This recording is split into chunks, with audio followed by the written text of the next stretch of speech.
On time, but yet my credit is still bad. I don't understand why my credit is still bad, even though I pay all my bills.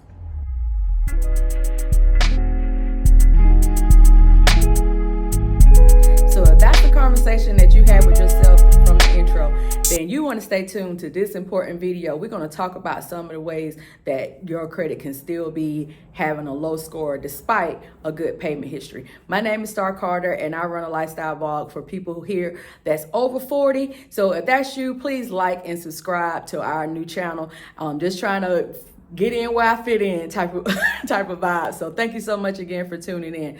So I want to talk to my people that are struggling with credit that's over 40 right now. So I've been doing a lot of videos on that because that seems like that's been the struggle bus for some of us people of color, Black and brown people, that even though we have our payment history intact, you know, we still cannot get that credit score up. So I'm going to give you a tip that that helped me because I did not realize how it works. So I made a credit short talking about the credit card game. So how maxing your credit cards out is probably what's keeping your score down, because it will make your score go down. And the reason why is because your credit score, your FICO score, your Vantage score, I mean, there's a whole bunch of different scoring models that are used to come up with different scores. There's different scores for different things, right? So, but either way, the breakdown of what those scores are the same. So you got 35% of your score is your payment history, right? And 30% of your score is how you use your credit, how much you owe, your credit utilization. What is the ratio of available credit to the credit that you actually are using? So that is another big part. So that's already 65% of your score, just that. Payment history and 35% payment history, 30% of that other is your credit utilization. How much of your credit are you actually using in revolving credit? So they want to know, right? And then you got 15% of it is let me make sure, the length of credit. That's right, the length of credit. So 15% of it is the length of credit. How long have you had your credit? So they want to know that too. All right, 10% of it is new credit, right? So they want to know how much credit is new. Are you actively applying for credit, right? Another 10% is the credit mix. How much diverse credit do you have? Do you have installment loans? Do you have lines of credit, credit cards? Lines of credit, the same thing because they're revolving. They kind of go in the same category. Do you have mortgage? You know, student loans? It looks at your mixture of credit, okay? So those are the things that make up a credit score. So say if you pay all your payments on time, but you lack having a credit card. You know, all you have is maybe a car payment, you know, you may have some medical bills or something like that, but you don't have a credit card. So that makes up 30% of your score. So you might want to get a secured credit card to start off with. If your credit score is not high enough for you to get a regular card, right? But a secure credit card is a great way to get that score and you're backing it with your own money. I would prefer you get a secure credit card with a credit union, right? If you got a local credit union that offers secure cards, that is a great way to start. I worked in credit unions for over 10 years. Credit unions, you need to have a credit union in your life. Whether you want to get credit, you need to have a credit relationship, okay, with a credit union. Those are your best people that you want to get lending from. So that's a whole nother video. But really and truly, you want to get a credit card on there, because if you don't have a credit card, then you're missing 30% of your score, right? Okay, so on the flip side, say if you do have a credit card, right, and they are all maxed out, you don't want to do that. You do not want to have your credit cards maxed out. That is probably 99% of the reason why a lot of people's credit scores are low. It's because of maxed out credit cards. I was that person just 5 years ago. So when I was 39, I had over $25,000 worth of credit card debt. Y'all, I don't even know how I slept at night because I couldn't imagine being there now. Okay, in the space that I'm in now, I couldn't imagine at 39. That's where I'm at. I'm 44 now, and I just praise God that I got some financial sense and got out of that rat race, because all I was doing was paying the minimum balance and then turning right back around and spending it. Paying the minimum balance and then turning right back around and spending it. So this sound like you, honey. Hey, I've been there, so I understand. But that's what I was doing. Because really and truly, I was living above my means. You know, you get this money you get these cards, you apply for them, you get approved, bam.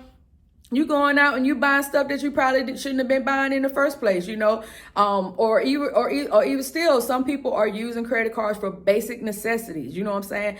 Groceries, gas, or whatever. And none of that is bad if you can afford to pay it back off, because that's what I do now. I do use my credit cards for stuff like that, but I pay them back off. But back then, I was not paying them back off. I was using those credit cards like it was my own money. And so therefore, I was running them up and wasn't able to pay them back off. So I was paying interest, high interest at that, because when I got the cards, my credit was not good. So my credit was in like the low 600s, like 610, 620, 630-ish, so it's going to have a high interest rate over 20%, So yeah, I was carrying the balance, because if I had $1,000 limit, I'm spending all $1,000 of it, That's just keeping it real with y'all, I was spending it, and the credit card company's like, yay, spend it, girl, spend it. That's what we want you to do, and then don't pay it off so we can get that interest money, because that's what makes them a $1 trillion industry, because of people that carry a balance and pay the interest every month. I mean, now I'm one of the customers that pay it off. They don't like me. My account is dead to them because I don't give them any money. I don't give them any money. I paid that $25,000 off that I had spread over 10 cards. I paid it off in the last 5 years doing a snowball effect that I'm going to talk about how you do that. But, oh yeah, they want you to keep those cards maxed out because that's how they make money. But the credit part of it, the credit bureau says that 30% utilization in revolving credit. So that means if you got $1,000 limit on your credit card and you got it maxed out, then you are over the $1,000. You are over the 30% credit utilization. So that means that you really should not have no more than $300 reporting to the credit bureau on your statement, because your statement is what's actually reported to the credit bureau. So whatever your statement rolls around and it tells you, hey, this is your balance, this is your minimum, and it's due by here, and blah blah blah, that statement date that is usually might be a 21-day cycle, 27-day cycle, whatever, that's the date that you want to have that card back under 30% and under, so that it doesn't ruin your credit. Because anything over 30% looks like might be in financial straits. You're living, it looks like you're living off your credit cards, right? That's what it looks like you're living off your credit cards.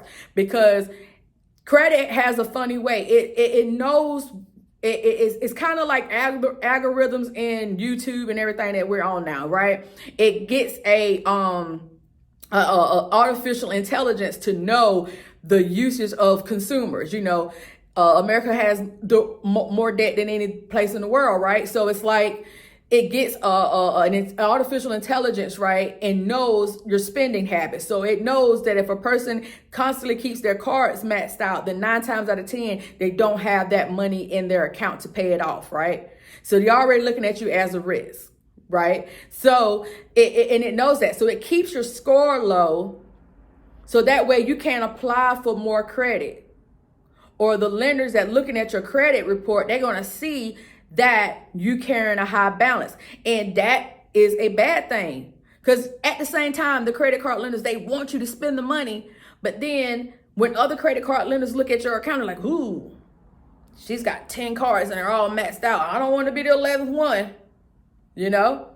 So then you get that hard inquiry. Guess what? That score is coming down some more, because you didn't even get the credit you applied for. So then it goes down some more, right? Because you're looking like a risk.